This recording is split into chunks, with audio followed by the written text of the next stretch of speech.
CEO abandoned her and divorced her. 11 years later, he returns with twins and documents that reveal everything. But before we dive into the full story, let me know where you're watching from and what time it is. Now, subscribe to the channel and let's get started. New York, December 2012. The snow fell relentlessly outside the floor-to-ceiling windows of Adrian Carter's Upper East Side penthouse, blanketing the city in pristine white. But the chill Emily Bennett felt in her bones had nothing to do with the winter storm raging beyond the glass.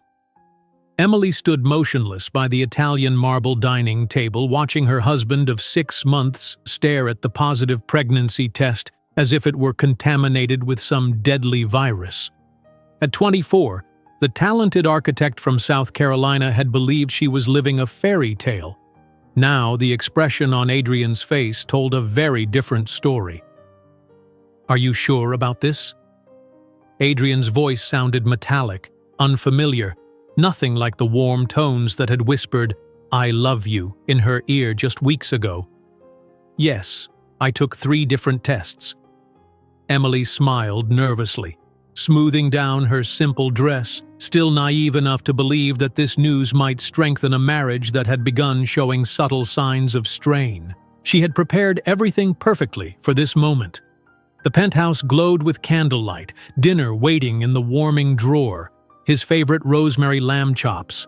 She'd even placed a small pair of baby booties she'd impulsively purchased beside his plate, imagining his face lighting up with joy. Instead, Adrian Carter, 32-year-old billionaire CEO of Carter Enterprises, rose from his chair, his Italian leather shoes echoing against the hardwood floor as he walked to the window, his back to her. "This wasn't in the plans, Emily. Carter Enterprises is in the middle of international expansion. The board just approved the acquisition in Asia. A baby right now would be inconvenient." Inconvenient? The word hit Emily like a slap. "We're talking about our child, Adrian." He turned, his green eyes now calculating as if in a business meeting. "Let's be realistic. This marriage was rushed. You never truly fit into my world, my family, my partners. They all see it." "What are you talking about?" Emily's voice faltered. Adrian opened a leather portfolio on the table. "Divorce. I've already contacted my lawyers. The settlement is generous. $1 million and an apartment in the Bronx. In exchange, you sign a non-disclosure agreement and disappear from my life." "And our child?" Emily asked, feeling the floor vanish beneath her feet. "What child, Emily? Do you really think I'd believe this baby is mine? A small-town girl trying to pull the oldest trick in the book on Wall Street's youngest CEO? Come on, you're not the first to try." The words struck Emily like knife wounds. The calculated cruelty in each syllable revealed a man she had never truly known. "I have a reputation to uphold and a legacy to build. You'll never be more than a Southern girl trying to appear important in the big city. You couldn't even complete your project at the company on time." He pushed the documents toward her. "Sign and spare us a public scandal." Emily stared at the man before her, struggling to reconcile him with the Adrian who had swept her off her feet during that renovation project at Carter Enterprises headquarters 8 months ago. The man who had pursued her with hurricane intensity, showering her with attention, flowers, and promises. "You've brought color to my monochromatic life," he had said the night he proposed in his private yacht on the Hudson. Now those same perfect lips curled with disdain as he checked his watch. "My lawyers are waiting for your signature. I have a board meeting in the morning." "Adrian," Emily whispered, one hand protectively covering her still flat stomach. "This is our baby. How can you prove it?" He cut her off coldly.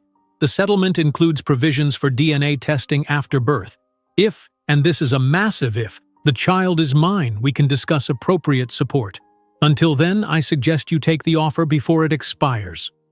2 hours later, under a merciless snowstorm, Emily was escorted out of the building by security guards, clutching only 2 hastily packed suitcases. Her personal belongings would be sent to whatever address she provided later, if she had an address to provide. The doorman who had greeted her warmly every morning for 6 months now avoided her eyes as he hailed a cab. 3 passed without stopping, their yellow lights blurred by the falling snow and her own tears. Finally, one pulled over, and Emily gave the driver Melissa's address, her only friend in New York. That night, sheltered in Melissa's tiny one-bedroom apartment in Chelsea, Emily cried until no tears remained. How was I so stupid? How didn't I see who he really was? You couldn't have known, Melissa said, placing a mug of chamomile tea in front of her. Men like Adrian Carter are expert manipulators. They show you exactly what you want to see until they don't need to anymore. The following weeks were a brutal test of endurance. Adrian froze their joint accounts. The settlement check would only be released after birth and DNA testing. Just a formality, according to his lawyers, but Emily knew it was another form of humiliation. To survive, she took 3 jobs: mornings at a coffee shop near Columbia University, afternoons as an assistant in a small architecture firm that paid less than minimum wage, and evenings scanning old blueprints at a construction company. Her pregnant body protested, but her determination didn't waver. On a particularly difficult afternoon, after being rejected from yet another interview when they noticed her 5-month pregnant belly, Emily sat on a bench in Central Park. An abandoned business magazine showed Adrian on the cover, smiling beside his new girlfriend, an international model. The headline celebrated New York's real estate genius. Emily picked up the magazine, staring at the glossy image of the man who had discarded her like an outdated accessory. His arm was casually draped around the willowy blonde, his signature smile calculating even in happiness. The article praised his bold vision and ruthless efficiency, traits Emily now understood all too well. Something shifted inside her then. It wasn't just anger, it was resolution. Emily methodically tore the magazine into tiny pieces and dropped them into a nearby trash bin. "He's wrong," she whispered to her unborn baby. "About you, about me, about everything. And someday, we'll prove it. Not for revenge, but because we deserve more. Because we are more." A week later, Emily discovered she was carrying twins. Alone in the ultrasound room at the public clinic, she cried again, this time with determination. That night, in her new sketchbook, she began drawing not just buildings, but a future. On the first page, she wrote, "I promise you an extraordinary life, and I promise myself that one day Adrian Carter will look at us and know exactly what he lost." Each morning, as Emily pulled on her barista uniform or struggled to button shirts over her growing belly, she repeated these words like a mantra. Each night, as she rubbed cocoa butter on her stretched skin, she whispered plans and dreams to the twins growing inside her, dreams that went far beyond survival. When a customer at the coffee shop recognized her as Carter's ex and whispered loudly to a friend, Emily held her head high, serving their complicated orders with perfect precision and a pleasant smile that revealed nothing of her inner turmoil. The first contraction came during her evening shift scanning blueprints. By dawn, Emily had given birth to 2 perfect babies, a boy with Adrian's piercing green eyes and a girl with the same eyes but Emily's determined chin. Holding them in her arms, exhausted but triumphant, she made another silent promise. These children would never feel unwanted, never know the sting of rejection she had experienced. That cold winter night as snow fell against the hospital window as her newborn twins slept peacefully beside her, Emily Bennett could not possibly imagine that in 10 years she would stand on a stage receiving applause as the revolutionary architect who would redefine not just American skylines, but the very concept of female success in business. That cold winter night in the hospital was the last moment of peace Emily would know for a long time. The reality of being a single mother to newborn twins crashed down upon her with the first light of dawn, when Adrian's legal team arrived with court orders for DNA samples from the babies. "Ms. Bennett, we need to collect cheek swabs from both infants," the stone-faced woman in the charcoal suit announced, not bothering with pleasantries. "Standard procedure for the paternity verification required by your divorce agreement." Emily, still recovering from childbirth, clutched her sleeping daughter closer to her chest. "They're barely 12 hours old." "The sooner we confirm paternity, the sooner you'll receive your settlement funds." The woman's voice betrayed nothing as she nodded to a male nurse who stood by with testing kits. Emily watched helplessly as cotton swabs were gently rubbed against her baby's inner cheeks, both newborns fussing at the intrusion. The indignity of it burned in her chest. These perfect, innocent beings treated like evidence in a case rather than miraculous new lives. 3 weeks later, living in Melissa's cramped apartment with 2 constantly crying infants, Emily faced her first job interview since giving birth. She'd carefully selected her outfit, her only professional suit, now loose on her postpartum frame, and practiced answers to expected questions about her employment gap. "And why did you leave your position at Carter Construction?" The interviewer, a balding man with suspiciously perfect teeth, didn't look up from her resume. Emily swallowed hard. "I was pursuing other opportunities that would better utilize my design expertise." His eyes flicked up, skepticism evident. "Interesting. Our HR department mentioned you were involved with Adrian Carter personally. Messy situation, from what I understand." Emily's carefully constructed composure threatened to crack. "My personal life has no bearing on my professional capabilities. My portfolio demonstrates—" "We have many qualified candidates," he interrupted, closing her file with finality. "And frankly, we prefer employees without complications." This scene repeated itself across Manhattan's architecture firms. Sometimes the rejection was immediate upon seeing her enter with a double stroller. Other times, it came after recognition dawned in the interviewer's eyes. The architecture community was small, and gossip traveled fast. "We're looking for someone with more availability," a female recruiter said gently, eyeing Emily's 3-month pregnant belly visible beneath her blouse. The woman's expression held genuine sympathy. "Someone who can pull all-nighters when projects demand it." Emily nodded mechanically, gathering her portfolio with practiced dignity. Outside, she counted the coins in her wallet, debating between a sandwich or the subway fare home. She chose an apple instead, saving the difference. Her first day at Morningside Coffee arrived with cruel irony on a morning when both twins had been colicky all night. Dark circles shadowed Emily's eyes as she tied the green apron with trembling hands. "Remember, smile with every order," the manager instructed. "Tips are better when you look happy."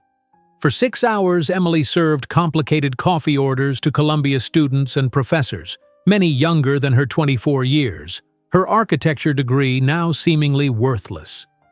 Her smile never faltered, even when a customer snapped impatiently as she fumbled with the espresso machine.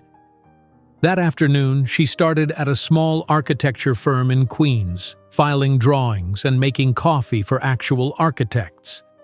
The pay was insulting, barely enough to cover formula for 1 twin, but it kept her connected to her profession, however tenuously. "Bennett, these need to be organized by project date, not client name," her supervisor barked, dumping a stack of folders on her desk. No one used her title, Ms. Bennett, much less Emily, and no one asked about her design ideas. During her 20-minute break, Emily locked herself in the bathroom, slumping against the wall for a precious few minutes of rest. The fluorescent light buzzed overhead, illuminating her exhaustion in the unflattering mirror. She closed her eyes, allowing herself exactly 18 minutes of sleep before returning to her desk. Evenings found her at a construction documentation company, digitizing old blueprints. The work was mind-numbing, but the night shift paid slightly better and allowed her to arrange childcare more easily. Melissa watched the twins from 7 to midnight in exchange for grocery money.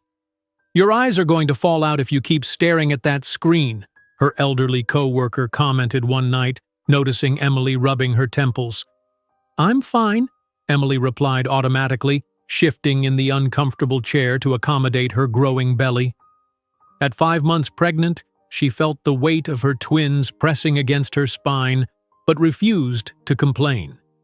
The paternity results arrived on a Tuesday morning, confirming what Emily had never doubted. Adrian was the father. His lawyers contacted her immediately, arranging for the settlement check and apartment keys to be delivered once final paperwork was processed. When Emily finally visited the promised Bronx apartment, her heart sank. The one-bedroom unit was in a crumbling building with suspicious stains on the hallway carpet. Inside, water damage marked the ceiling, and the kitchen appliances appeared older than she was. "This is worth $1 million?" she whispered to the empty room, her voice echoing off the peeling walls. That evening, Emily spread her meager savings across Melissa's coffee table, barely enough for 2 months' rent anywhere decent. The twins slept in their second-hand bassinet, blissfully unaware of their mother's predicament. "You should take his money," Melissa advised, watching Emily calculate and recalculate figures. "Use it to start over somewhere else. New York is eating you alive." Emily shook her head stubbornly. "I won't give him the satisfaction." But reality proved more persuasive than pride. The next day, Emily found herself staring at a Wall Street Journal left on a coffee shop table, Adrian's face smiling from the business section.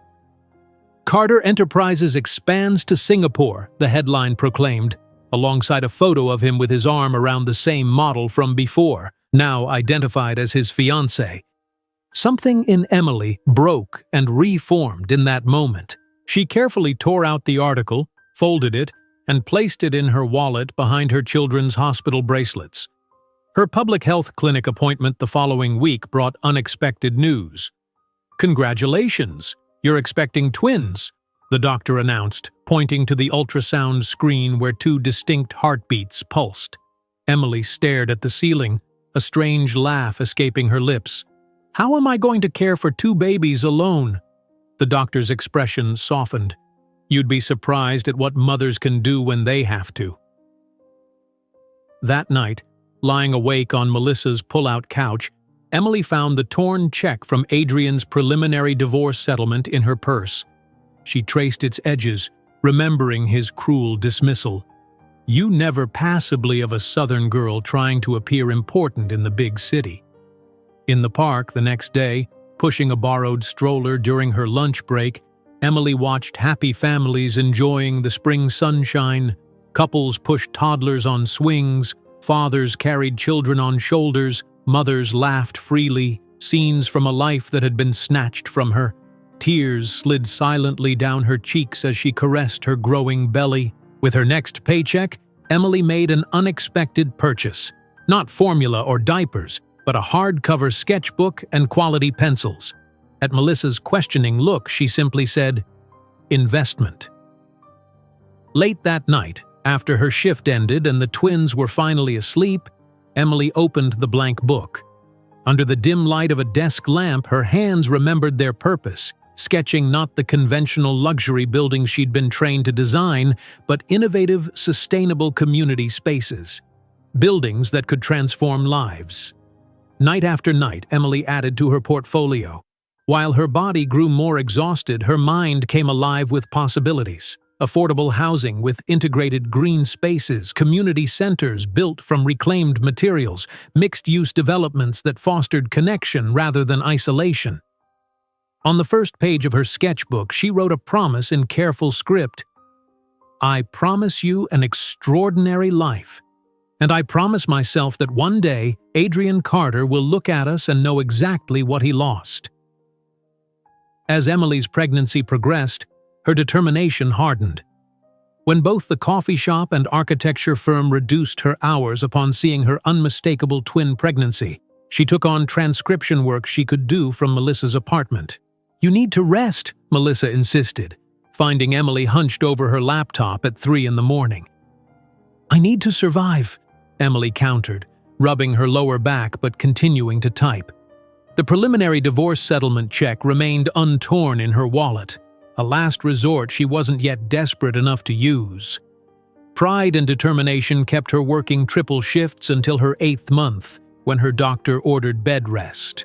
While Emily dozed fitfully on Melissa's couch, her sketchbook open beside her, she couldn't possibly know that those simple drawings would become the foundation of a sustainable architecture empire that, in a decade, would be valued in billions and revolutionize entire cities. July 7, 2013 arrived with a sweltering heat wave that blanketed Chicago in a humid embrace. Emily Bennett, enormous with twins at 38 weeks, waddled uncomfortably from the taxi to the hospital entrance, one hand supporting her lower back, the other clutching Melissa's arm. "Contractions are 5 minutes apart now," Emily panted, pausing as another wave of pain crashed through her. Her knuckles whitened around Melissa's wrist. "Just breathe through it," Melissa encouraged, guiding her friend through the automatic doors of Northwestern Memorial Hospital. "We've practiced this." Hours blurred into a haze of pain, clinical lights, and medical directives. Unlike the prenatal visits at the public clinic in New York, this hospital was pristine, a result of Emily finally using her insurance from her new Chicago job, secured just 6 weeks earlier. "I need you to push now, Emily," the doctor instructed, her voice calm amid the storm of Emily's labor. "I can't," Emily sobbed, exhaustion evident in every line of her face. No family surrounded her bed, no nervous father paced the hallways, just Melissa holding her hand, whispering encouragement. "You can," Melissa insisted. "You're the strongest person I know. These babies need you." With a primal scream that seemed to contain all the pain and determination of the past 9 months, Emily pushed. At 11:47 p.m., Ethan Bennett entered the world, his lusty cry filling the delivery room. 7 minutes later, Emma followed, smaller but equally vocal. "They're perfect," Emily whispered, tears streaming down her face as the nurses placed the cleaned, swaddled infants in her arms. Their tiny faces, pink and wrinkled, bore unmistakable resemblances to both parents. Ethan with Adrian's strong brow, Emma with Emily's delicate chin, both with startling green eyes that would later match their father's exactly. The moment of peace shattered the next morning when 2 suits from Carter Enterprises appeared at her hospital room door, armed with court orders and sterile collection kits.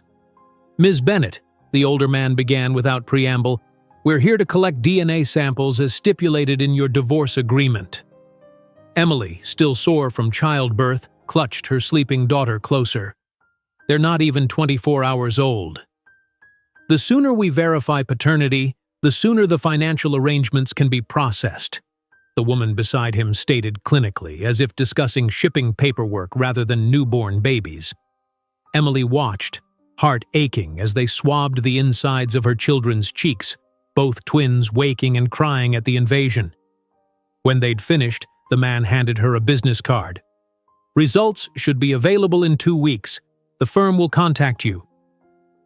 They left without congratulations, without acknowledging that they'd just disturbed 2 new lives that shared their employer's blood. "Those bastards," Melissa hissed after they'd gone. "They treated your babies like specimens." Emily gazed down at her now settled twins. "They're just doing their jobs," she said quietly. "Besides, soon we'll be far away from all of this." The next few weeks in Melissa's cramped New York apartment tested the limits of friendship and endurance. The twins' cries echoed through the tiny space at all hours. Emily, recovering from childbirth while learning to breastfeed 2 babies simultaneously, moved through each day in a fog of exhaustion. "You need to sleep," Melissa insisted one night, finding Emily pacing with a colicky Ethan at 3 a.m. "I'll sleep when they're in college," Emily joked weakly, dark circles prominent beneath her eyes. When the certified letter arrived confirming Adrian's paternity, Emily felt no vindication. She'd never doubted the truth.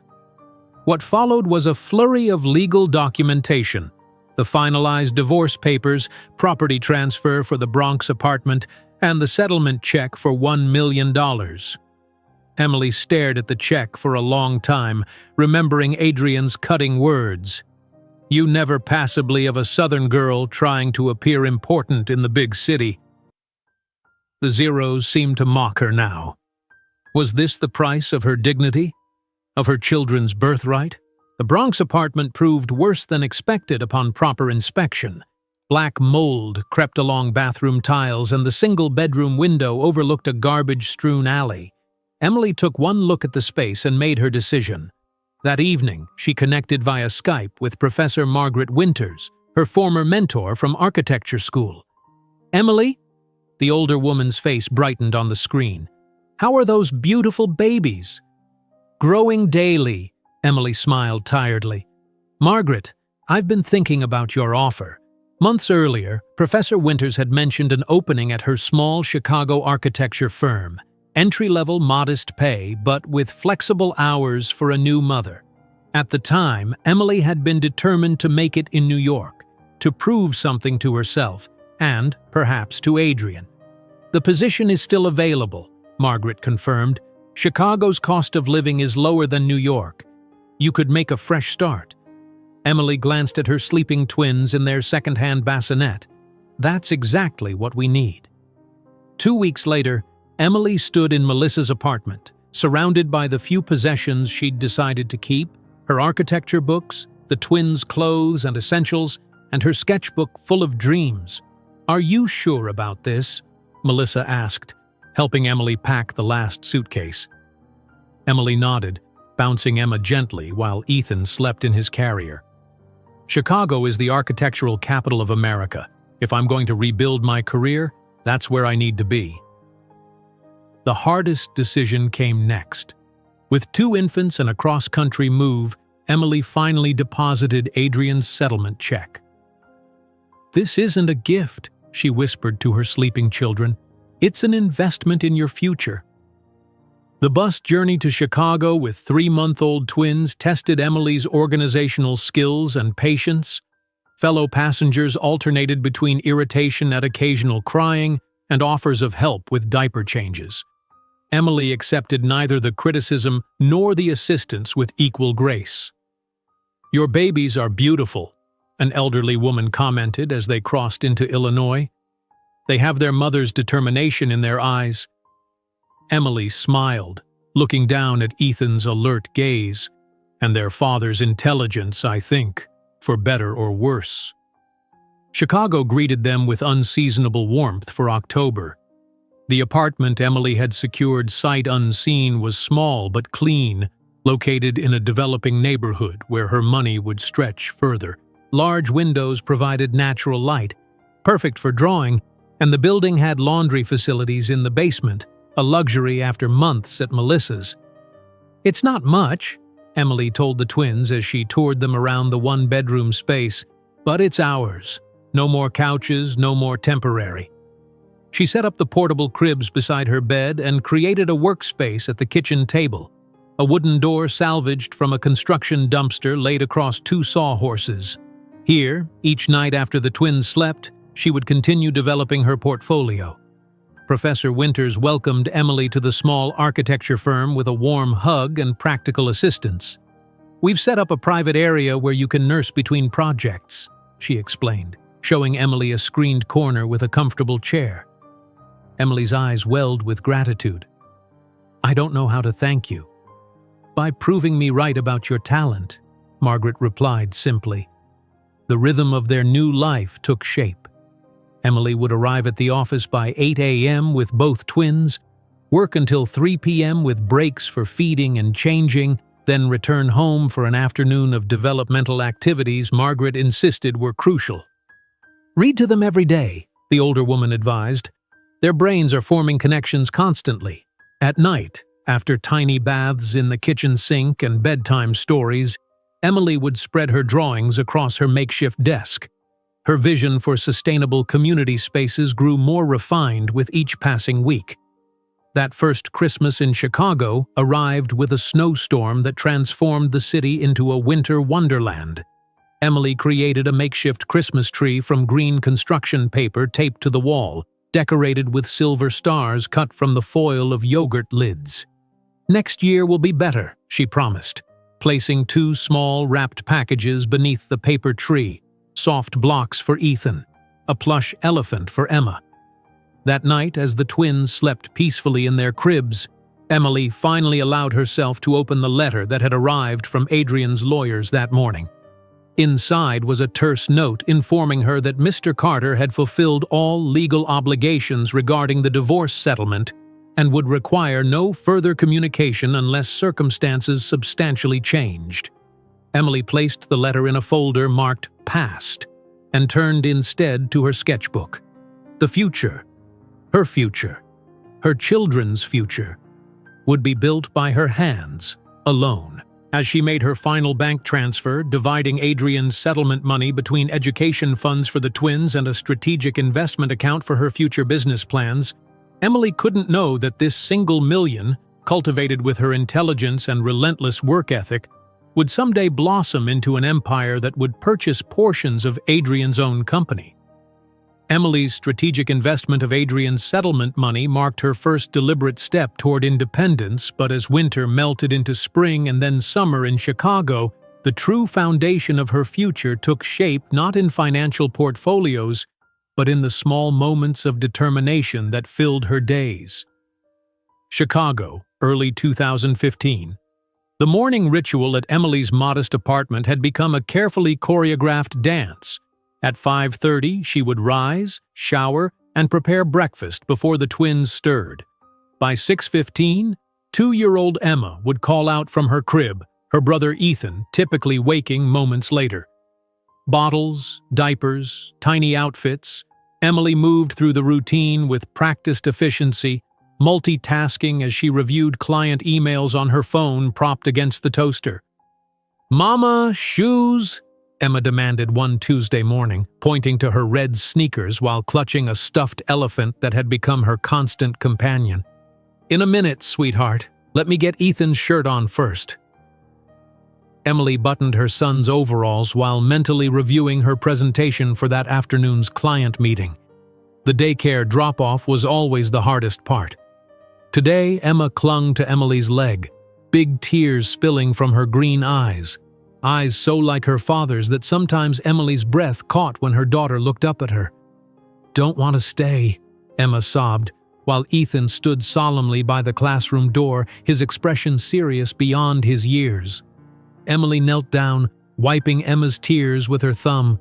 "Remember what we talked about? Mommy has to work so we can build beautiful buildings together someday." "Build today," Emma countered, her little chin set stubbornly. Emily smiled, recognizing her own determination mirrored in her daughter. "Soon, I promise, and tonight we'll make a special castle with your blocks." The daycare teacher gently took Emma's hand. "We're making Play-Doh sculptures today, Emma. Would you like to help mix the colors?" With a final backward glance, Emma allowed herself to be led away. Ethan followed after giving Emily a solemn nod, as if assuring her he would watch over his sister. Walking to the elevated train platform, Emily swallowed the familiar knot of guilt.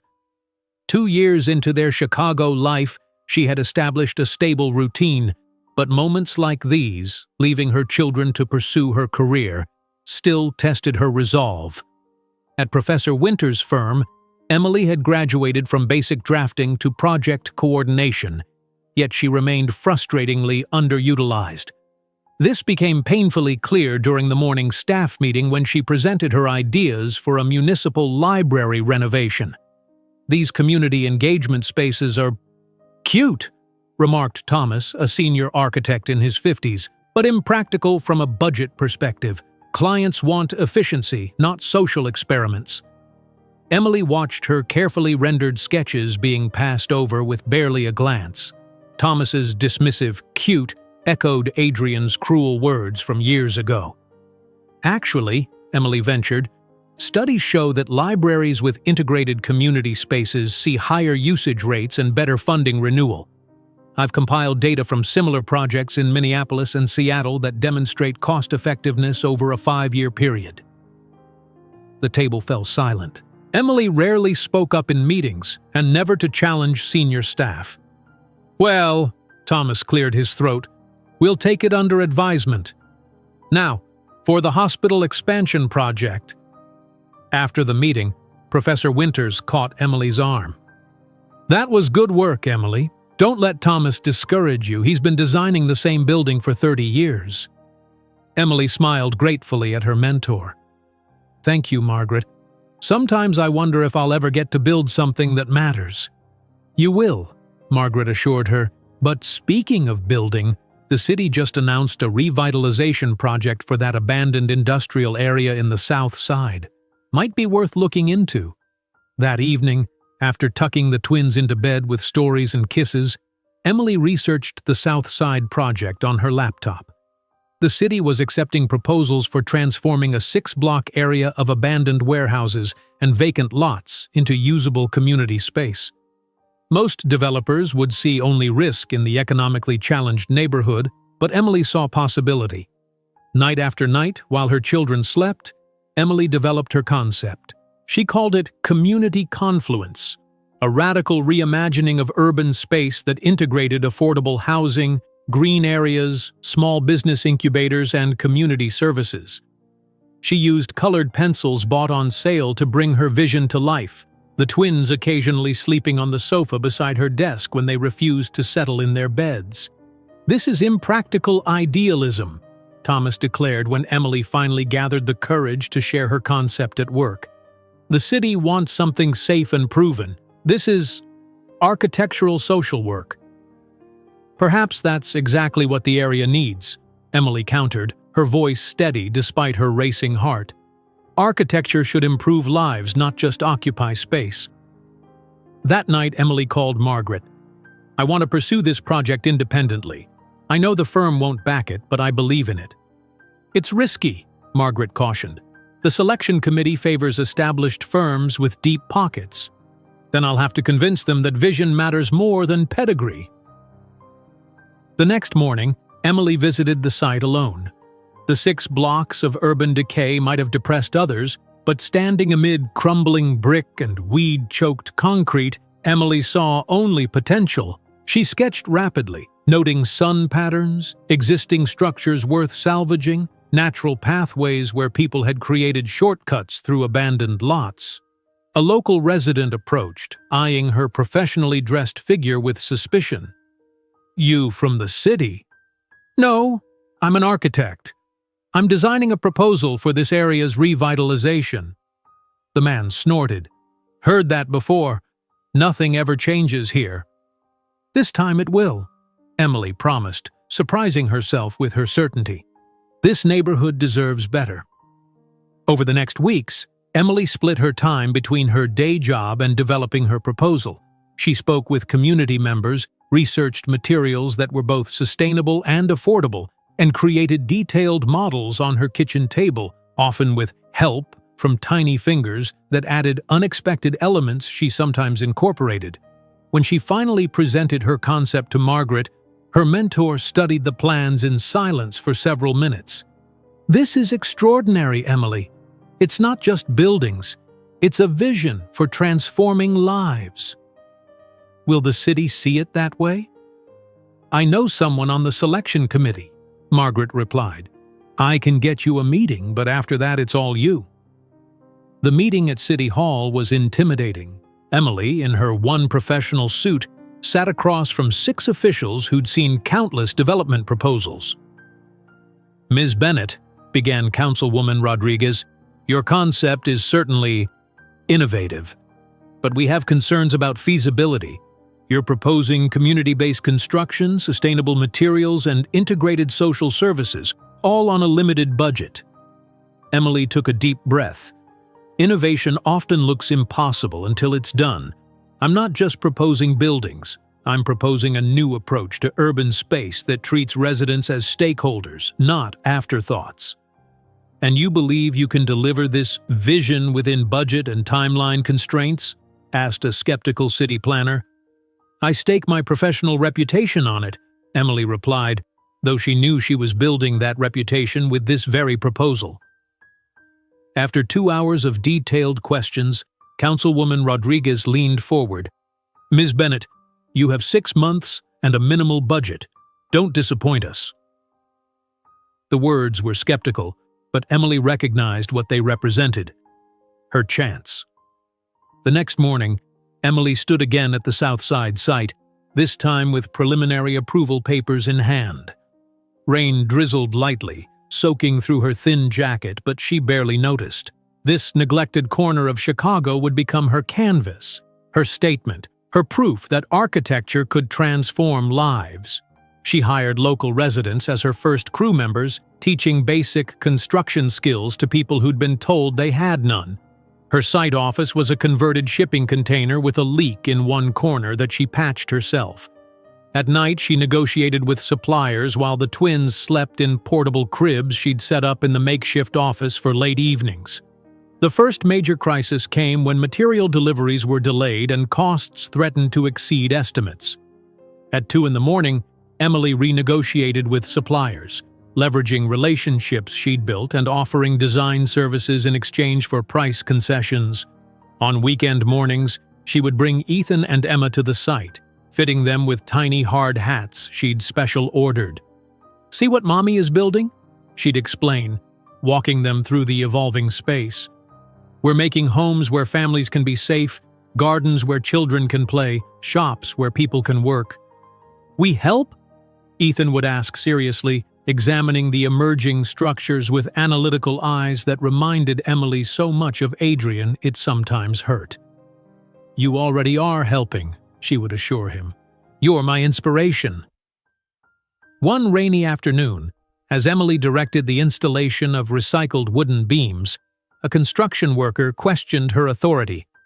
"No offense, lady, but are you sure about this? Doesn't seem standard." Emily straightened her spine. "Yes, I'm sure. Yes, I'm a single mother. Yes, I'm the architect in charge. Any other questions?" The man looked startled, then nodded with new respect. "No, ma'am. We'll get it done your way." As the project progressed, the community began to notice. Residents brought coffee and homemade food to the workers. Children gathered to watch the buildings take shape. Local artists volunteered to create murals on designated walls. During one overnight storm, Emily rushed to the site at midnight to secure exposed materials with tarps. Soaked to the skin, exhaustion pulling at her every muscle, she worked alongside a few dedicated crew members until dawn broke over their protected creation. Falling asleep on a makeshift cot in her site office, a detailed sketch of the community center slipping from her fingers, Emily didn't know that her impractical project would not only be completed ahead of schedule and under budget, but would also become a model studied in architecture universities worldwide. The first brick in a revolutionary empire. The completion of the South Side project in the spring of 2017 transformed not just 6 blocks of urban decay, but Emily Bennett's life trajectory. On the morning of the ribbon-cutting ceremony, a mild April breeze carried the scent of fresh paint and new possibilities across the revitalized neighborhood. Emily stood at the back of the gathered crowd, watching with quiet pride as Councilwoman Rodriguez addressed the assembled residents, city officials, and media. "What we witnessed today is nothing short of miraculous," Rodriguez declared, gesturing to the buildings behind her, modern, sustainable structures that somehow managed to honor the neighborhood's historical character. 6 months ago, this area was abandoned. Today, it stands as a testament to what happens when vision meets determination. Emily blinked back unexpected tears. The structures before her, affordable apartments with rooftop gardens, a community center with a free health clinic, small business spaces with subsidized rent for local entrepreneurs, had existed first only in her mind, then in colored pencil drawings made at her kitchen table while her children slept. As applause erupted after the ceremonial ribbon was cut, a reporter from Architectural Digest approached Emily. "Ms. Bennett, your name is on everyone's lips today. How did you accomplish what many developers considered impossible with such limited resources?" Emily smoothed her simple navy dress, the nicest one she owned, saved for special occasions, and considered her answer carefully. "I didn't see limitations. I saw a community with untapped potential and spaces that could serve human needs rather than just occupy real estate." The reporter scribbled rapidly. "Your use of salvaged materials and community labor force was unorthodox. Were you ever concerned the project would fail? Failure wasn't an option, Emily replied simply. Too many people were counting on this project's success, including my children. 2 weeks later, Emily's phone rang while she was preparing breakfast for the twins, now approaching their 4th birthdays. Ethan was meticulously arranging his cereal in patterns while Emma created an elaborate story about her juice. "Is this Emily Bennett?" an unfamiliar voice asked when she answered. "Speaking. This is James Forrester from Architectural Digest. I'm calling because our feature on your Southside project has generated unprecedented response. We've had calls from developers, sustainability experts, and even international architecture firms asking about your methodology." Emily gripped the counter for support, watching her children eat breakfast, unaware that their world was about to change again. The magazine hit newsstands the following week. Emily's project splashed across the cover with the headline, "Bennett Revolutionizes Urban Spaces, the Architect Who Made Impossible Possible." Within days, her phone wouldn't stop ringing. Interview requests, project proposals, speaking invitations. "You've struck a nerve," Margaret told her over coffee. "People are hungry for architecture with purpose."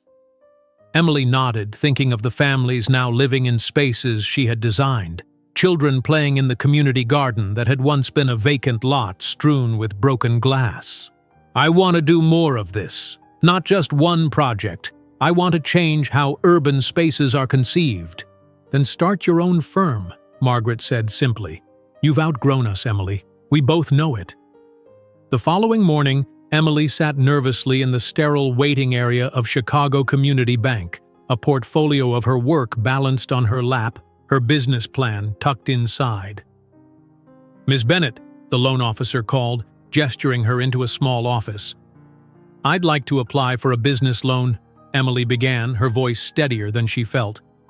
"I want to establish my own architectural firm focusing on sustainable urban revitalization."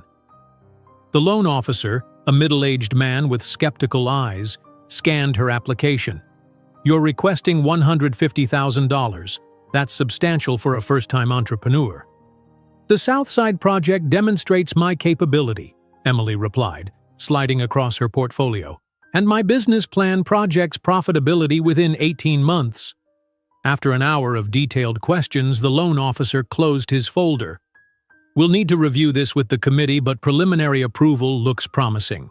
Your Southside project has impressed a lot of people, Ms. Bennett." 3 weeks later, Emily signed a lease on a small office space, essentially one room with a bathroom and kitchenette in a developing area of Wicker Park. The rent was reasonable, the location accessible by public transit, and the large windows provided excellent natural light. Standing in the empty space, keys in hand, Emily felt a surge of terror mingled with exhilaration. This was hers, her vision, her risk, her chance to build something meaningful. Emily's first hire was Diana Chen, a brilliant financial analyst who had grown disillusioned with corporate banking. During her interview, Diana sat on a cardboard box, furniture hadn't arrived yet, and listened intently as Emily outlined her vision. "I can't offer competitive salary right now," Emily admitted, "but I can promise that we'll be doing work that matters." Diana studied the plans spread across an improvised desk, a door laid across 2 sawhorses. "I've spent 5 years helping millionaires become billionaires. I'd rather help communities become homes, even if it means a pay cut." By the end of the first month, Bennett's Sustainable Futures consisted of 4 people: Emily, Diana, a recent architecture graduate named Marcus, and a part-time administrative assistant. Their first team meeting took place sitting on moving boxes, sharing takeout Chinese food. "This is where we start changing the world," Emily told them, raising her paper cup of water in a toast, "with sustainable design that serves human needs first." Balancing motherhood with entrepreneurship required military-grade scheduling. Emily's mornings began at 5 o'clock with emails and design work before the twins woke. By 6:30, she was making breakfast, often with paint or marker stains on her sleeves from the children's early morning art projects. School drop-off, Office by 8:30, client meetings, design work, school pickup, dinner, bedtime routines, and then more work after the children slept. Despite her careful choreography, moments of overlap were inevitable. One afternoon, Emily found herself presenting a proposal to a potential client with a purple handprint on her white blouse, a souvenir from Emma's morning art project that hadn't fully washed out. "I'm sorry about the..." She gestured to the stain. The client, a community credit union looking to renovate their space, smiled. "My kids are teenagers now, but I remember those days. The presentation is excellent, by the way." At night, after tucking Ethan and Emma into bed, Emily would kiss their foreheads hourly as she worked at her desk nearby, a silent promise that success would never come at the cost of their security. The twins were developing distinct personalities that both delighted and occasionally unsettled Emily. Ethan displayed an uncanny facility with numbers that reminded her painfully of Adrian. "Mommy, you spent $23.40 at the grocery store," he announced one evening, examining the receipt she'd left on the counter. "That's right, sweetheart. How did you calculate that so quickly?" He shrugged, as if the ability to instantly tally columns of figures was perfectly normal for a 4-year-old.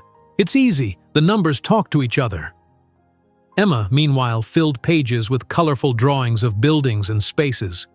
"I want to make buildings like you, Mommy, but with more colors," she declared, showing Emily a rainbow-hued skyscraper with gardens at every level. The first major rejection came 3 months into establishing her firm. A municipal library project that would have provided stable income and visibility went to a larger, established company. "Your concept is interesting, Ms. Bennett," the board chairman had said, "but we're seeking a firm with more experience." That evening, Emily gathered her small team in their still sparse office. "We didn't get the library," she announced. "But we just received approval for the neighborhood center renovation in Pilsen. It's smaller, but it's ours." They celebrated with pizza eaten on the office floor, making plans for their first official Bennett Sustainable Futures project. The reality of entrepreneurship meant Emily occasionally worked through the night. One morning, she awoke with a start, still at her drafting table, to find sunlight streaming through the office windows and her phone ringing with a concerned call from Mrs. Patel, the twins' before-school caregiver. "Ms. Bennett, are you all right? The children are worried." Emily rushed home, guilt crushing her chest, to find Ethan and Emma dressed and ready for school, sitting patiently at the kitchen table where Mrs. Patel had prepared their breakfast. "I'm so sorry," Emily said, gathering them into a fierce hug. "Mommy got caught up in work." "It's okay," Ethan said seriously. "Mrs. Patel said you're building important things." That weekend, Emily established a new family tradition. Sunday mornings would be sacred time for building model cities together. Using recycled materials, cardboard, bottle caps, popsicle sticks, they created miniature worlds on their living room floor.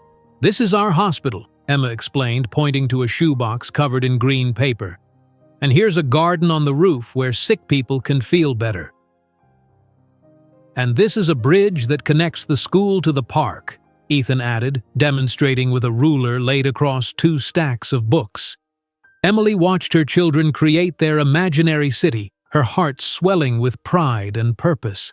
In their innocent designs, she saw the values she was fighting to incorporate into real urban spaces: connection, sustainability, human-centered thinking. When Emma innocently asked over breakfast one morning, "Mommy, what does a daddy do?" Emily couldn't possibly imagine that in just a few years it would be Adrian who would ask the most difficult question: what makes a family? Emma's innocent question about fathers lingered in Emily's mind as she drove to work that morning. How could she explain the complex emotions surrounding Adrian to a 4-year-old? She had settled for a simple, "Daddies love their children and help take care of them," leaving unsaid that their particular father had chosen a different path. By the summer of 2018, Bennett Sustainable Futures had outgrown its modest beginnings. The Detroit Renaissance Project, Transforming an abandoned automotive factory complex into a mixed-use sustainable community had catapulted Emily from local innovator to national name in architectural circles. Standing amid the rusted skeletal remains of what had once been Detroit's industrial pride, Emily painted a vision so compelling that even the most skeptical city officials were swayed. "This isn't just about buildings," she explained to a group of investors who had flown in from across the country. "It's about restoring dignity to a neighborhood that's been abandoned by industry and forgotten by progress." Walking through the site in mud-caked boots, her hair pulled back in a practical ponytail, Emily pointed out where vertical gardens would transform concrete walls, where apartments with abundant natural light would replace collapsed roofs, where community workshops would empower residents with marketable skills. "You actually believe this can be profitable?" questioned a skeptical hedge fund manager, gesturing at the decaying structures around them. Emily smiled confidently. "I'm not asking you to fund a charity. I'm offering you the chance to be part of the future of urban development. Sustainability isn't just environmentally sound, it's economically sound." 3 months later, Architectural Digest featured the Detroit project on its cover with the headline, "Bennett Revolutionizes Urban Spaces, the Architecture of Hope." The article praised Emily's innovative approach that balanced profitability with social impact, highlighting how her designs reduced energy costs by 63% while creating vibrant community spaces. The morning the magazine hit newsstands, Emily's phone rang continuously. By afternoon, her assistant had scheduled meetings with 3 venture capital firms interested in investing in Bennett's sustainable futures. Emily sat in her office, now a proper space with actual furniture and a growing staff, staring at the opportunity before her. $5 million, Diana whispered, reviewing the preliminary offer. "That's 50 times what we started with 3 years ago." Emily's hands trembled slightly as she signed the investment agreement. This wasn't just capital, it was validation of her vision, proof that architecture could be both profitable and purposeful. Within a year, that $5 million had attracted another $45 million in investment, allowing Bennett Sustainable Futures to expand operations to Seattle and Boston. The company's new headquarters in downtown Chicago reflected Emily's design philosophy, a renovated warehouse with abundant natural light, reclaimed materials, living walls, and a childcare center for employees. Walking through the open workspace, Emily felt a surge of pride seeing 38 people, architects, engineers, sustainability experts, all working toward her vision. "We don't just build structures," she told new hires during orientation. "We build communities. Every design decision impacts human lives, so we make those decisions with intention and responsibility." As the company grew, so did the twins. Now 7 years old, Ethan and Emma attended Lakeside Academy, a progressive private school that Emily could finally afford. The morning of their first day, Emily knelt to straighten Ethan's tie and smooth Emma's pleated skirt, fighting back tears at how grown-up they suddenly appeared in their navy uniforms. "Remember, being smart isn't just about knowing answers," she told them, cupping their faces in her hands. "It's about asking good questions." Emma nodded solemnly while Ethan analyzed the situation with characteristic precision. "We'll be fine, Mom. The school has excellent academic metrics." Emily laughed, wondering not for the first time how her son had inherited Adrian's analytical mind despite having never met him. The thought no longer brought the sharp pain it once had, just a dull recognition that genes carried forward even when their donors stepped back. 2 months into the school year, Ethan won the regional mathematics competition for his age group, solving problems meant for children several years older. As the medals were presented, he scanned the audience, his eyes finding Emily immediately. Later that evening, as she tucked him into bed, he asked the question she'd been anticipating. "Mom, is my father good with numbers too?" Emily sat on the edge of his bed, choosing her words carefully. "Yes, he always was brilliant with numbers, just like you."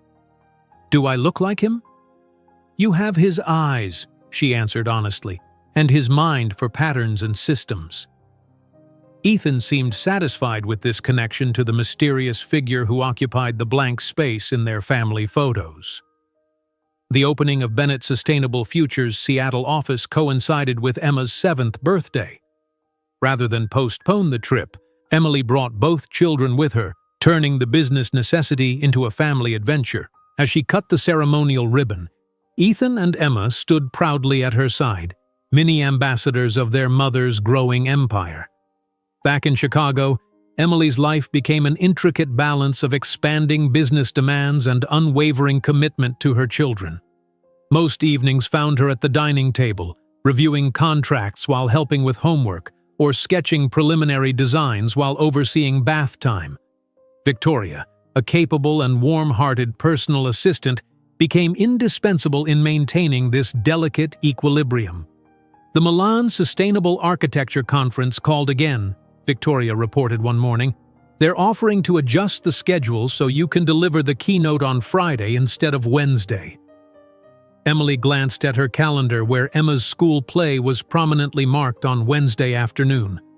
Tell them I appreciate the offer, but I'm unavailable that week. Suggest James Henderson from our Seattle office instead. He's been developing the Coastal Resilience Project and would be an excellent representative. They specifically requested you, Victoria pointed out. Then they'll have to wait for the Boston conference next month, Emily replied firmly. I promised Emma I'd be there, and I don't break promises to my children. For the twins' 8th birthday, Emily took a rare full day off work. They visited the Museum of Science and Industry, followed by dinner at a restaurant where robots delivered their food. Back home, the children presented Emily with their special gift, a meticulously constructed model of our family made from building blocks, featuring a tall central structure, Mom, connected to 2 smaller towers, themselves. See, we're all connected, but we can still stand on our own, Emma explained, demonstrating how each piece could separate yet remain stable. Emily hugged them fiercely, overwhelmed by their insight and the perfect metaphor they'd created for the family they'd become. Later that night, scrolling through industry news on her tablet, a headline caught Emily's attention. Carter Enterprises faces shareholder scrutiny as Asian expansion falters. The accompanying photo showed Adrian, looking slightly older but still commanding in an impeccable suit, leaving a contentious board meeting. Emily closed the page without reading further. Adrian Carter's business troubles were not her concern. By early 2020, Bennett Sustainable Futures had established itself as a pioneer in what industry publications now called impact architecture. With offices in 4 cities and over 100 employees, the firm was transforming urban landscapes while maintaining profitability that impressed even the most traditional investors. What Emily couldn't know was that while she built her empire brick by sustainable brick, Adrian Carter was facing mounting pressures. His father's death had left him sole control of Carter Enterprises, but also exposed questionable business practices that had propped up the company's impressive growth. Board members who had once deferred to his father now questioned Adrian's every decision, and the expansion into Asian markets, his signature initiative, was hemorrhaging money.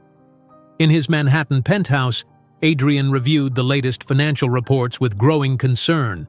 The SEC had begun asking pointed questions about certain accounting practices that predated his leadership but continued under his watch. His father's voice echoed in his memory. Business is war, Adrian. The only rule is to win. That night, Adrian pulled a folder from his late father's personal safe. One marked simply, Personal Matters 2012 to 2013. Inside, he found documents that would shatter his understanding of the past decade and set him on a collision course with the woman he had discarded and the children he had never known.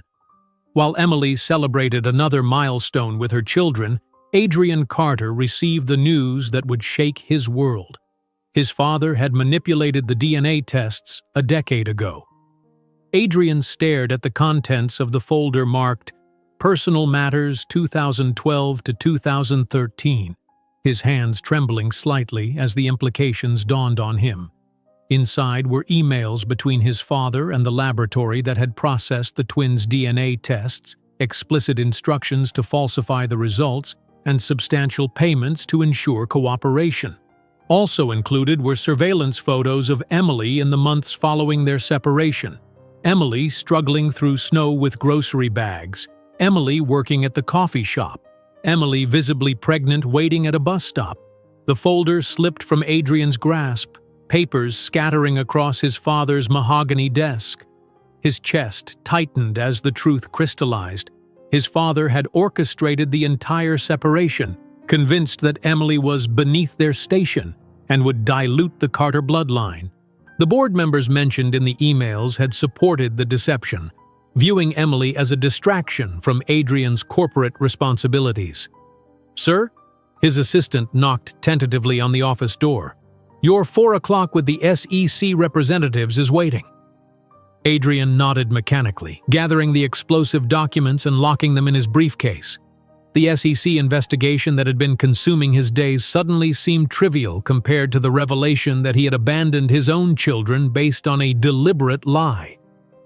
That evening, alone in his penthouse with floor-to-ceiling windows showcasing the Manhattan skyline, Adrian opened his laptop and typed "Emily type Bennett Architect" into the search bar.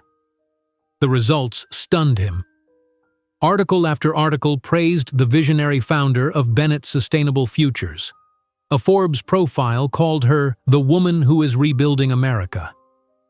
Images showed a confident, elegant Emily speaking at conferences, cutting ribbons at project sites, accepting awards. This wasn't the desperate young woman his father's investigators had photographed years ago. This Emily stood tall in tailored business attire, her once hesitant smile now radiant with self-assurance. According to Business Insider, her company was valued at $4.3 billion after its latest funding round, with over 2,000 employees in offices across 4 major cities.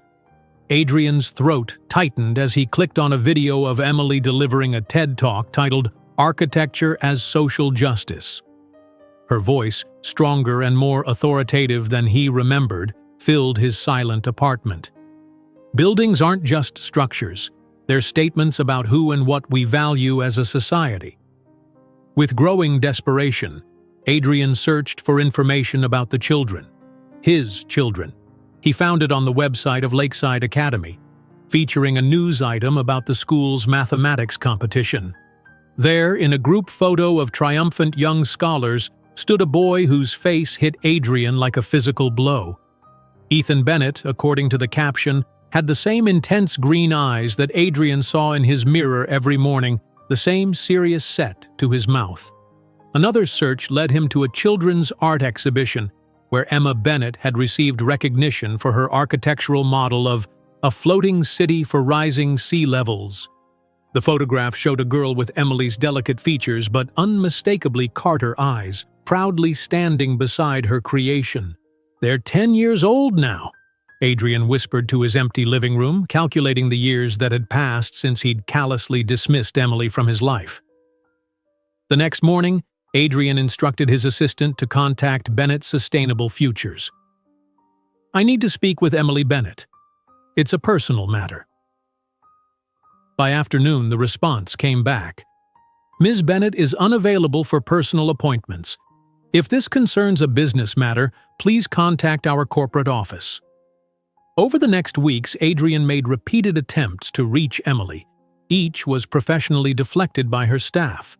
Meanwhile, he hired a private investigator to learn more about the lives of Emily and the twins. The investigator's report, delivered 2 weeks later, painted a picture that filled Adrian with equal parts admiration and regret. Emily had built not just a business empire, but a structured, loving home for their children. Ethan was a mathematics prodigy participating in competitions for students years older. Emma showed remarkable artistic talent and had already won several junior design competitions. They lived in a spacious apartment overlooking Lake Michigan, attended an excellent school, and participated in numerous enrichment activities. The report noted that Emily maintained a strict policy of having dinner with the children every night she was in town, regardless of business demands. An exemplary mother, the investigator concluded. The children are exceptionally well-adjusted, academically advanced, and display none of the typical signs of absent father syndrome. Ms. Bennett appears to have insulated them from any negative impact of their father's absence. The words struck Adrian like daggers. While he had built skyscrapers and expanded his inherited empire, Emily had constructed something far more valuable from nothing. She had done exactly what he had claimed she couldn't: become significant, important, transformative. As the SEC investigation into Carter Enterprises intensified, Adrian found himself increasingly distracted by thoughts of the family he had rejected. During board meetings discussing the company's precarious financial position, his mind wandered to images of Ethan solving complex equations or Emma creating architectural models. His current girlfriend, a Brazilian supermodel 15 years his junior, noticed his distraction during a charity gala. "You haven't heard a word I've said all evening, Adrian. What's going on with you lately?" He couldn't explain that he was haunted by green eyes identical to his own, by the thought of first steps he hadn't witnessed, first words he hadn't heard, a decade of birthdays he hadn't celebrated. In his Chicago hotel suite, following a tense meeting with investors concerned about the SEC probe, Adrian received an email from his legal team. Bennett Sustainable Futures has been making inquiries about several Carter Enterprises subsidiaries, particularly Red Brick Developments. Appears they may be considering acquisition. Advise on response? Adrian stared at his phone in disbelief. Emily's company was large enough to consider acquiring parts of his? The irony wasn't lost on him. The woman he had dismissed as a small-town girl trying to appear important was now positioned to purchase portions of his family's legacy. When Emily's legal department was informed of Adrian's attempts to contact her, they filed it under potential harassment and forwarded the information to their security team. "Several attempts from Carter Enterprises to reach you directly," her assistant noted during a morning briefing. "Legal has flagged it as possibly related to their SEC troubles." Emily barely glanced up from the architectural plans spread across her desk. "If it's business-related, have them go through proper channels. If it's personal, I'm not interested." Her disinterest wasn't entirely genuine. Late at night, after reviewing proposals for the Chicago Community Rising Center, her most ambitious project yet, valued at $780 million, Emily sometimes found herself searching for news about Adrian. The recent Wall Street Journal article about Carter Enterprises' difficulties had caught her attention. Shares fall 18% following SEC investigation announcement. The accompanying photo showed Adrian leaving a hearing, his expression strained, premature gray at his temples. For a fleeting moment, Emily felt a twinge of, not sympathy exactly, but recognition of the pressure he must be under.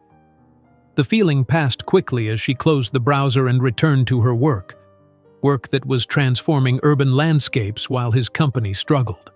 The next morning during breakfast, Ethan looked up from his mathematics workbook with Adrian's analytical expression. "Mom, when you said my father was good with numbers, did he work with finances?" Emily paused, carefully crafting her response. "He runs a company that develops real estate." "Why do you ask?" "I was just wondering what kind of math he uses," Ethan replied with characteristic precision. Emily smiled gently. "The kind that counts money, primarily. Your math is being used for much more interesting problems." As the Chicago Community Rising Center neared completion, Emily's schedule became increasingly demanding. Yet she maintained her promise to be present for her children's important moments, rearranging international conference calls to attend Emma's art exhibition and declining a prestigious speaking engagement that conflicted with Ethan's science tournament. One evening, as Emily helped the twins with homework, her chief financial officer called with unexpected news. "Emily, I think you should know that Adrian Carter has been seen in Chicago 3 times in the past month. Our sources say he's not here for business with any of his usual partners." Emily's hand tightened on her pen. "Has he approached our offices?" No, but he's been asking questions about you in industry circles. And there's something else. He's apparently been seen with 2 children around the twins' age at his hotel. The pen snapped in Emily's grip, ink staining her fingers. What? 2 children, a boy and girl, around 10 years old. They appear to be staying with him at the Four Seasons. After ending the call, Emily sat motionless at her desk, mind racing. Adrian with children. Had he started another family? Why bring them to Chicago? Why now, when her moment of greatest professional achievement, the grand opening of the Chicago Community Rising Center, was just weeks away? While Emily finalized preparations for the largest event of her career, she couldn't imagine that Adrian Carter had already booked a flight to Chicago, determined to confront the past and claim a family he had never known, even if it meant destroying what remained of his own empire. While Emily finalized details for the Chicago Community Rising Center's grand opening, Adrian Carter stood in his New York penthouse methodically packing a suitcase.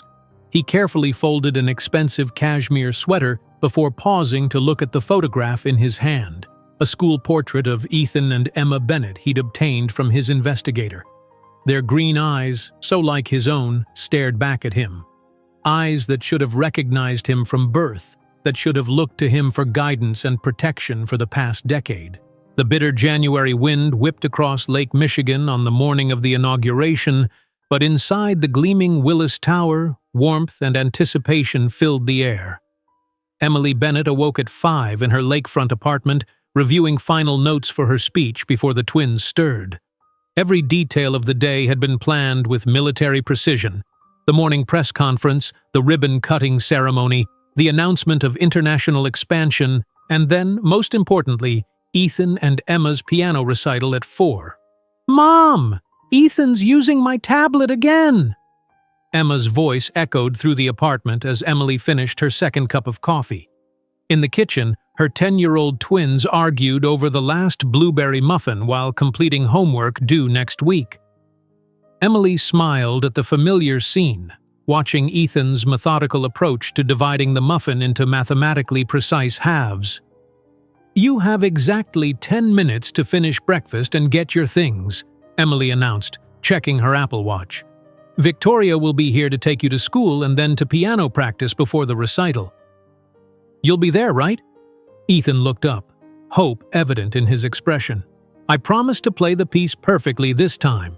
"Not even if the world falls apart," Emily assured him, kissing his forehead. "After the event at Willis Tower, I'll come straight to the conservatory." In her bedroom, Emily selected her outfit with care. A tailored navy dress with a structured blazer, simple but elegant diamond studs, her first significant purchase after Bennett's Sustainable Futures secured its first major funding, and heels that added authority to her 5'6" frame.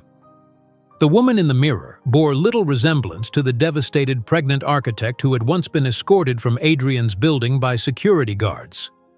"Ms. Bennett, the car is ready," Marcos, her driver and security person, announced through the intercom. Across town, Adrian Carter adjusted his tie in his hotel suite at the Four Seasons. The children watched him curiously from the sofa where they sat in matching outfits, clothes he'd purchased specially for this day. "Remember what we practiced," Adrian said gently. "Today we're going to meet someone very important." "Your old friend?" asked Sophia, his niece, now his daughter, since his sister's passing the previous year. "Yes," Adrian replied, unable to find words to explain the complexity of his relationship with Emily Bennett. How could he tell these children, who had already suffered so much loss, that he had abandoned his own offspring? That today he hoped to begin making amends for an unforgivable mistake? By 10 that morning, the atrium of Willis Tower buzzed with anticipation. Investors, journalists, city officials, and community members gathered beneath the soaring ceiling. A model of the Chicago Community Rising Center dominated the center of the space, an architectural marvel combining affordable housing, commercial spaces, community facilities, and integrated green areas. Emily moved through the crowd with practiced grace, shaking hands, accepting congratulations, directing her team with subtle gestures. No one would guess that behind her confident smile lay memories of fighting for survival, of counting coins for subway fare, of crying silently while her babies slept. "Everything is perfect," Lauren, her personal assistant, confirmed, appearing at her elbow. "The mayor just arrived, the Microsoft and Google representatives are on the mezzanine, and the community center residents are positioned for the ribbon ceremony." At 11:30 precisely, Emily took the stage. Cameras flashed as she approached the podium, sunlight streaming through the massive windows illuminating her face. The audience fell silent. 10 years ago, Emily began, her voice clear and steady, I sketched a vision of architecture that would serve humanity rather than simply occupy space. Today, the Chicago Community Rising Center represents the fullest expression of that vision. As Emily detailed the revolutionary aspects of the project, she didn't notice the subtle movement at the back of the hall. Adrian Carter, flanked by 2 children and his attorneys, entered through a private elevator. The murmur began quietly, spreading like ripples through the crowd until a noticeable hush divided the audience. This center stands as proof that sustainability and profitability are not competing goals but complementary ambitions, Emily continued, unaware of the disturbance. Lauren touched her arm as she descended from the stage into a sea of admirers. "Emily," she whispered urgently, "I think you need to see this." Emily turned, following Lauren's gaze, and time seemed to freeze. There, less than 30 feet away, stood Adrian Carter. Older, with touches of gray at his temples, but unmistakable with his commanding presence and perfectly tailored suit. Beside him stood 2 attorneys she recognized from recent news coverage of the SEC investigation and 2 children approximately the same age as Ethan and Emma. The blood drained from Emily's face as she realized these children, a boy and girl with features that somehow reminded her of Adrian, must be his. He had started another family while hers struggled alone. "Emily Bennett," Adrian's voice cut through the hushed room like a blade. "We need to talk about what happened in New York 11 years ago." Emily felt the world spin momentarily. With superhuman effort, she maintained her composure, years of high-stakes negotiations having forged an impenetrable public mask. Her eyes flickered briefly to the children, clearly Adrian's offspring with another woman. "Adrian Carter," she responded, her voice surprisingly steady. "This is certainly an unexpected moment for a business meeting. My team could have scheduled something at my office." A camera flashed, then another. The reporters present instantly recognized the significance of this encounter.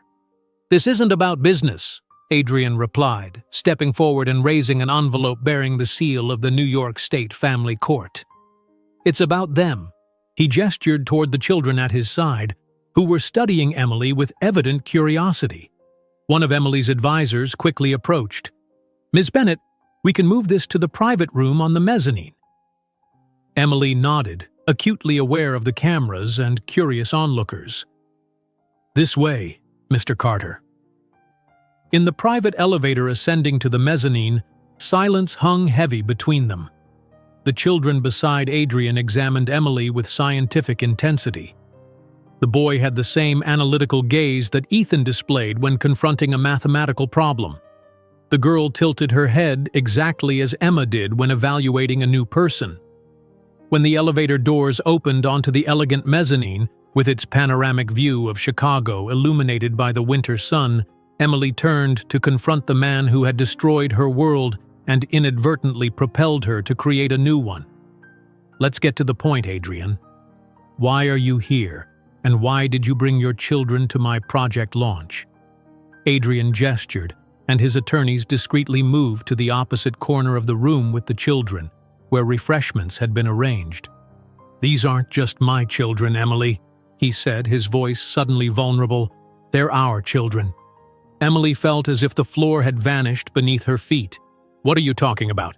"My children are at school, preparing for a piano recital." Adrian opened the envelope and extended several documents. These are DNA test results. My father and the Carter Enterprises board conspired to separate us. They falsified the original tests and convinced me you had tried to deceive me.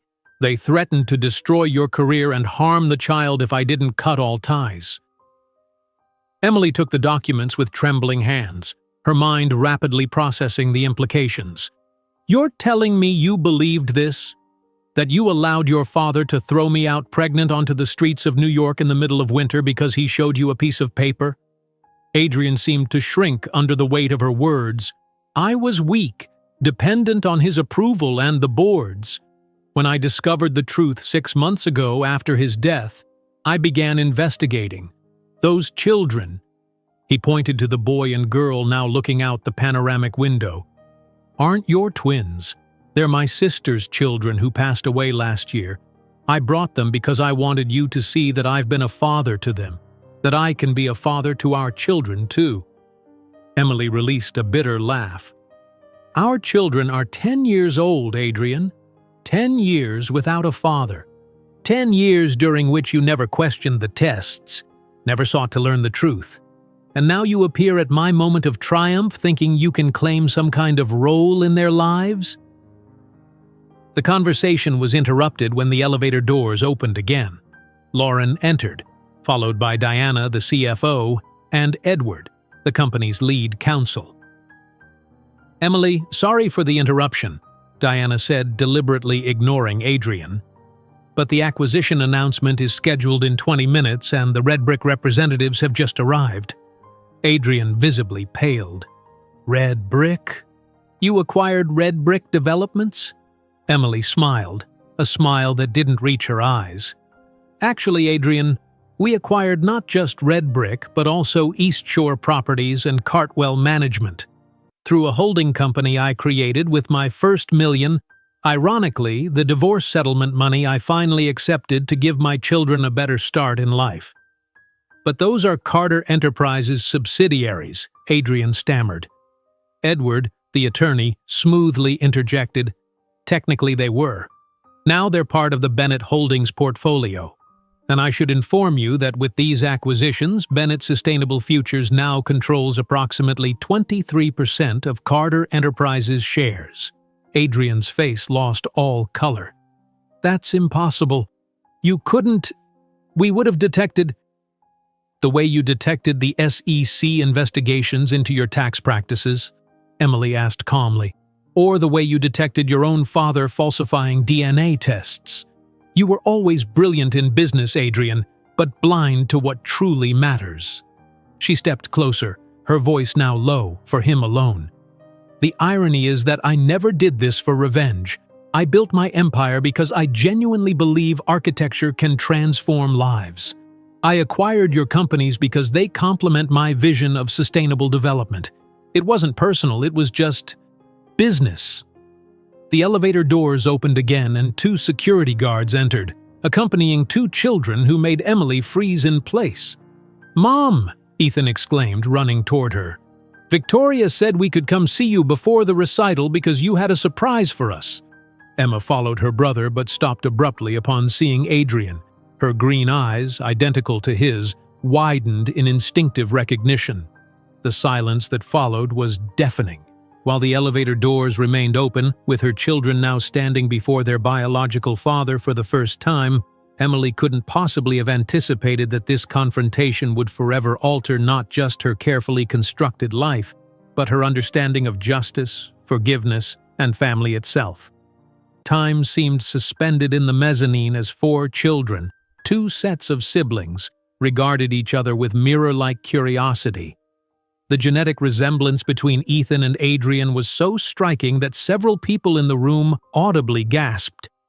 The boy's serious expression, the analytical tilt of his head, even the way he stood with hands clasped behind his back, all echoed Adrian with uncanny precision.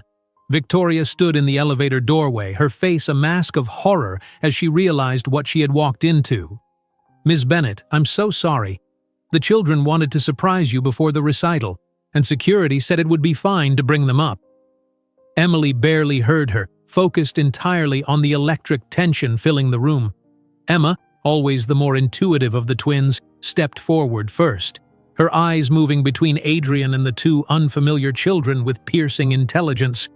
"You're him, aren't you?" she asked, her voice clear and confident despite the charged atmosphere. "You're the man from the magazine that Mom keeps in her drawer." Emily flushed slightly.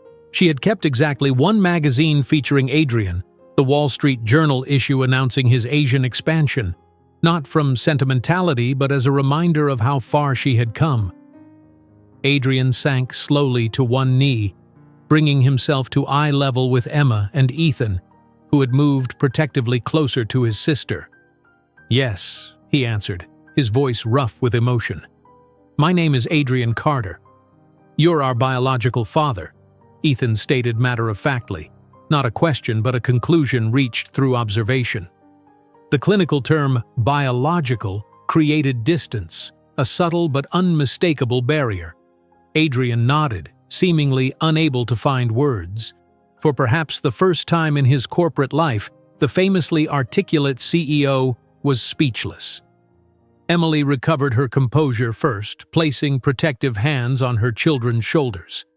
"Ethan, Emma, this is complicated. Mr. Carter and I knew each other many years ago. When we were babies," Emma clarified, her eyes narrowing slightly, "before we moved to Chicago." Diana stepped forward, attempting to salvage the situation. "Perhaps we should reschedule the acquisition announcement." "No," Emily said firmly.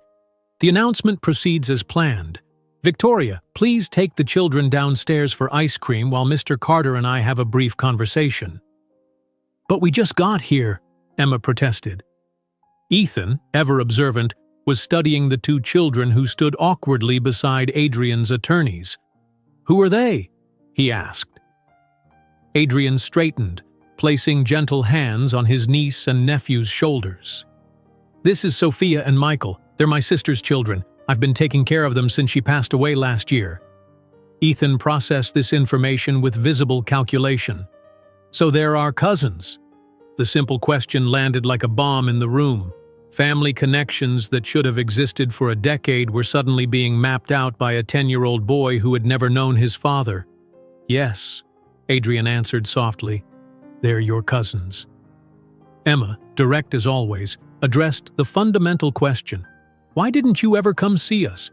If you're our father, why weren't you there for any of our birthdays?" The room went completely silent. Even the attorneys seemed to hold their breath. Adrian looked at Emily, then back at the children. "Because I made the biggest mistake of my life. I believed lies about you and your mother. When I discovered the truth, years had already passed." 6 months, Emily corrected coldly. "You discovered the truth 6 months ago, by your own admission. Yet you waited until today, the day of my greatest professional achievement, to appear." Adrian flinched visibly. "I tried to contact you." "Mom," Ethan interrupted, his analytical mind already connecting dots. "Is he the reason we never had a dad? Because he believed lies?" Emily knelt down to her son's level, cupping his face gently. "Sweetie, sometimes adults make terrible choices. Mr. Carter chose to believe things about us without checking if they were true. He chose not to be part of our lives." "But now he wants to be?" Emma asked, looking directly at Adrian with an expression so similar to Emily's that Adrian seemed momentarily stunned. Before Emily could answer, Lauren approached urgently. "Emily, the press is getting restless downstairs. The acquisition announcement is scheduled to begin in 10 minutes. Emily nodded, standing to her full height. "Victoria will take you for ice cream, and then to your piano recital. I promise we'll talk about all of this tonight." "But we just met our father," Emma insisted, the word father sounding strange coming from her lips. "And you'll have time to process that properly, but not in the middle of a business event with cameras everywhere," Emily replied gently but firmly. Ethan, always sensitive to his mother's needs, took his sister's hand. "Come on, Em. Mom has to make her announcement. We can talk later." Before leaving, however, Ethan turned to Adrian with unexpected directness. "Will you come to our recital?" We're playing Mozart's Sonata in D major for 4 hands." Adrian looked stunned by the invitation. I would love to, if your mother permits." All eyes turned to Emily, who maintained her professionally neutral expression. "That's not something we can decide right now." After Victoria led the children away, accompanied by Michael and Sophia, Emily turned to Adrian, fury finally visible in her eyes. "How dare you! How dare you ambush me like this, on today of all days?" "I didn't plan it this way," Adrian protested. "I've been trying to reach you for months." Diana and Edward exchanged guilty glances. "There have been some attempts at contact from Carter Enterprises," Diana admitted reluctantly. "Following protocol for entities under SEC investigation, we forwarded everything to legal. We considered the attempts potentially related to the ongoing financial investigation against them, especially given our interest in their subsidiaries," Edward explained. "We didn't think it prudent to inform you during the final phase of the Chicago project." Emily closed her eyes briefly, processing this new information. Her company had grown so large that crucial information was being filtered before even reaching her, a protection that had in this case created an unexpected complication. "I need to go downstairs for the announcement," she decided, her professional mask sliding back into place. "Adrian, your niece and nephew are waiting." "And what about us? This situation?" he asked, looking genuinely lost. Emily studied him, the man who had once held so much power over her, now seemingly adrift. Recent news about Carter Enterprises wasn't good. Falling shares, tax evasion investigations, loss of government contracts. "There is no us, Adrian. There's you, there's my family, and there's a complex situation affecting my children. If you genuinely want to be part of their lives, we'll need to establish terms, with lawyers present and away from the spotlight." She turned to leave, but Adrian stopped her with a question. "You did it, didn't you? Everything you always said you would. Built an empire bigger than mine, raised extraordinary children, proved I was wrong about everything." Emily paused, looking out at Chicago through the panoramic windows, the city she was literally reshaping with her vision. "The sad part, Adrian, is that I never did this to prove you wrong. I did it because I was always the person you couldn't see when we were together." She walked to the elevator where her team waited. Before the doors closed, she added, "If you want to know your children, our children, meet me at my office Monday at 9. No cameras, no lawyers, just an honest conversation about how we can move forward." As the elevator descended, Diana asked softly, "Are you really going to give him a chance to be part of their lives?" Emily watched the floor numbers decreasing. "I'm not giving Adrian anything. I'm giving Ethan and Emma the right to know their origins, to make their own decisions about who will be part of their lives. It's something I always promised myself I would do, regardless of my personal feelings." While the elevator doors opened to the main lobby, Emily Bennett instantly reassumed her posture of visionary CEO. She walked confidently toward the stage, where representatives from 3 continents awaited the official announcement of Bennett's Sustainable Futures international expansion. As the elevator doors opened to the main lobby, Emily stepped out with renewed purpose, instantly transforming from a woman confronting her painful past to the confident CEO about to announce her company's greatest achievement. The transition was seamless, a skill she had perfected through years of balancing personal wounds with professional triumphs. The applause was thunderous as Emily took the stage. Camera flashes illuminated her composed features while she detailed Bennett's Sustainable Futures expansion into 3 new continents, partnerships with tech giants, and revolutionary approaches to urban development. Her voice remained steady, betraying nothing of the emotional earthquake that had just occurred upstairs.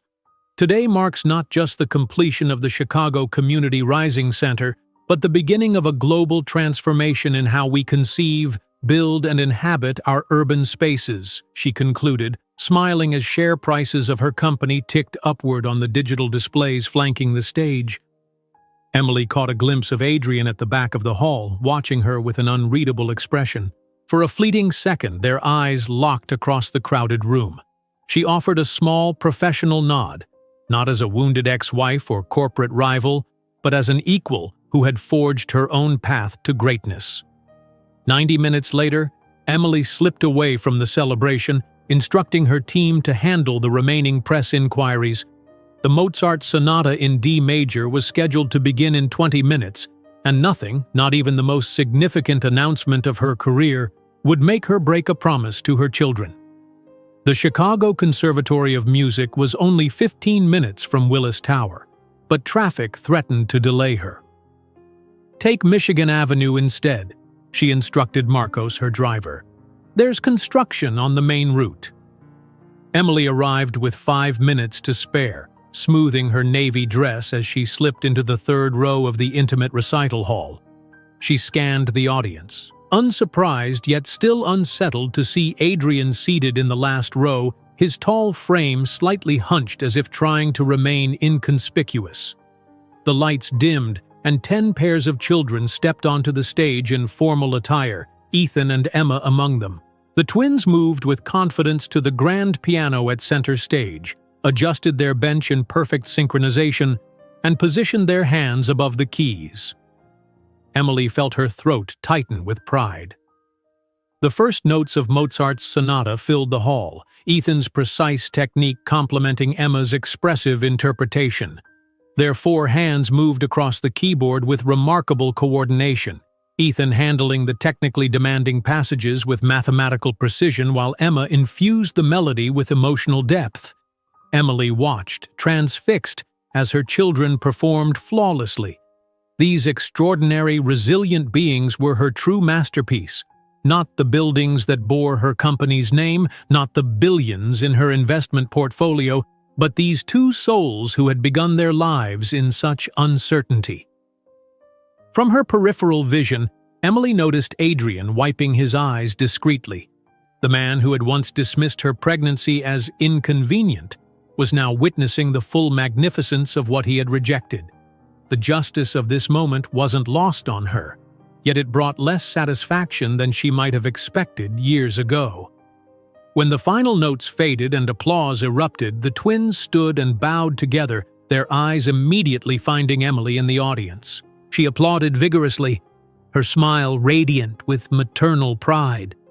Only after acknowledging her did their curious gazes drift toward the back row where Adrian sat, his applause seemingly restrained not by lack of enthusiasm, but by overwhelming emotion. After the recital, Emily waited in the lobby as children reunited with parents bearing flowers and congratulations. When Ethan and Emma emerged, she embraced them tightly. "You were absolutely perfect," she whispered, kissing the tops of their heads. "Did you see him?" Emma asked softly. "He came." Before Emily could respond, Adrian approached hesitantly, maintaining a respectful distance from the family circle. "That was extraordinary," he said simply. "Your talent is remarkable." Ethan studied Adrian with scientific curiosity.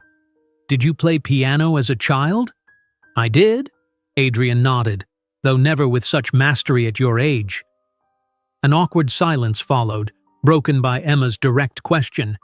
"Are you coming for ice cream? We always get ice cream after recitals." Emily and Adrian exchanged glances, years of complicated history passing between them in seconds. "Perhaps we could all have coffee," Emily suggested, surprising herself with the offer. "There's a cafe nearby." 20 minutes later, they sat in a quiet corner of Lakeside Cafe, the twins enjoying elaborate ice cream sundaes while the adults nursed cups of coffee. The conversation was stilted at first, Adrian asking careful questions about school subjects and hobbies, the children responding with a mixture of curiosity and reserve. "Ethan won the regional mathematics competition last month," Emily mentioned, watching her son's expression brighten. "He solved university-level equations." "That's incredible," Adrian responded genuinely. "Mathematics was always my strongest subject as well. Mom said you're good with numbers," Ethan offered, "that you run a company that builds things like Mom does." A shadow crossed Adrian's face. "I used to, My company is facing some difficulties now. The SEC investigation, Emma stated matter-of-factly, drawing surprised looks from both adults. I read about it online when I was researching corporate structures for my economics project. Adrian looked momentarily stunned by his daughter's precociousness. Yes, that's correct. Are you going to lose your company? Ethan asked with characteristic directness. Adrian hesitated, then decided on honesty. I might lose significant portions of it. There were improper practices that happened under my watch. Emily observed this exchange with careful neutrality, allowing her children to form their own impressions. When the twins excused themselves to examine the cafe's elaborate fish tank, she finally addressed Adrian directly. The investigation is serious, then? Adrian nodded grimly. My father's accounting methods were questionable at best, criminal at worst. I continued them without sufficient scrutiny. The penalties will be substantial. Emily felt no triumph at his admission.